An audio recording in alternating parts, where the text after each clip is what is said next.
Hey Pokémon fans! If you've got a collection of cards and you're wondering which ones might be rare gems, you're in the right place.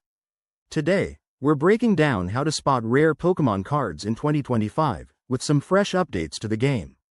Let's dive in. First things first, start by checking the rarity symbol at the bottom of the card. In 2025, Pokémon has updated these symbols. Look for a black star for rare cards, a circle for uncommon ones, and a new holographic star for ultra rares. This little detail can make a big difference in value.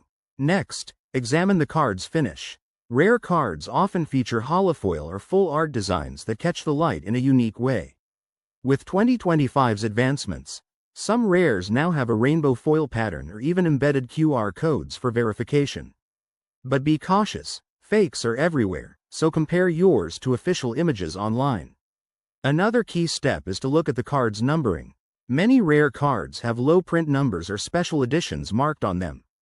Head over to the official Pokémon TCG website or apps like the Pokémon Card Database to cross-reference. These tools are updated for 2025 and can scan cards via your phone for instant details. Don't overlook the set information. Cards from limited edition 2025 sets might include exclusive markers, like a small logo or digital tags. If you're still unsure, join online communities or forums where collectors share tips and authenticate cards. Finally, remember that rarity isn't just about looks, it's also about condition. Keep your cards in protective sleeves to maintain their value. By following these steps, you'll be able to confidently identify rares and maybe even discover a hidden treasure in your collection. Thanks for watching, and if you found this helpful, hit that like button and subscribe for more Pokémon tips. Catch you next time.